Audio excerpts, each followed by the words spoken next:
It's November, which means that it's Men's Mental Health Awareness Month, and I feel like there's kind of a month for everything now, but this one in particular is something that's close to me, something that's close to my friends and family, and something that maybe doesn't get talked about enough. First time I went to therapy was when my whole world kind of felt like it was crumbling. My parents were going through a divorce, which came with a lot of drama. My partner at the time had just broken up with me. I was just coming away from a role in a volunteer organization that I was doing 30 to 40 hours a week in, while also taking a full load of honors classes at Ohio State and trying to balance a social life.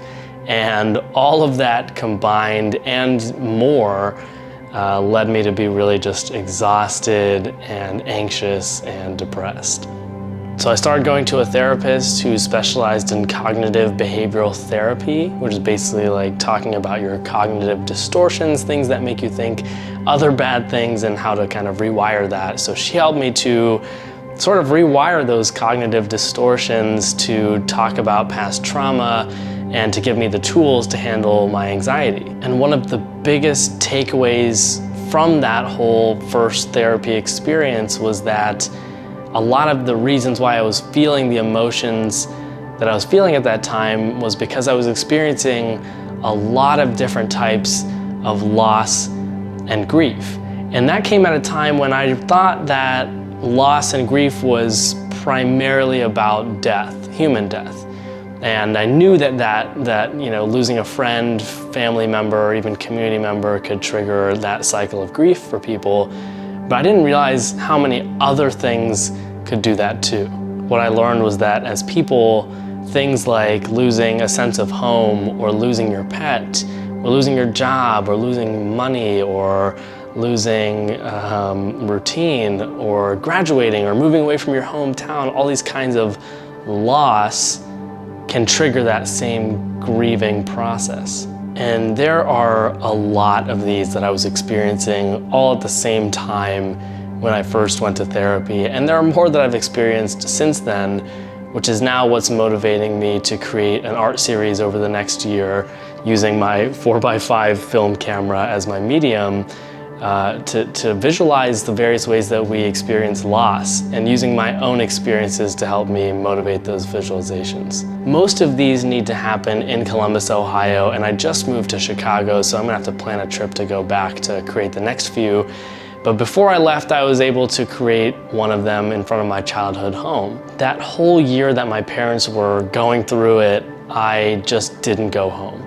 The door, literally and figuratively, was always open for me to come home. The bed was always made for me to be there overnight, but I just couldn't stand coming back there.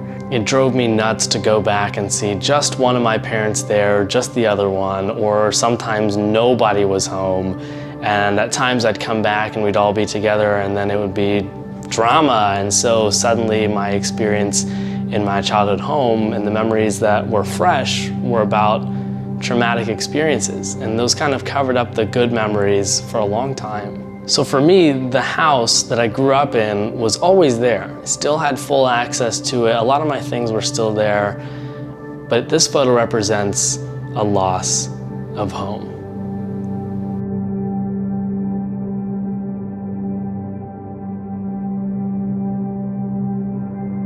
As I continue this photo series over the next year, I'll keep making these videos here on YouTube that explain the loss that I went through and how that motivated this photo and the feelings that I felt through that, and I encourage you to follow along with that. And if you're someone that's struggling with any kind of loss in your life and you're feeling anxious or depressed or just don't really know what to do, I will always be there. You can message me on Instagram and I will be there to listen, and if you need me to, I'll be there to talk you through it.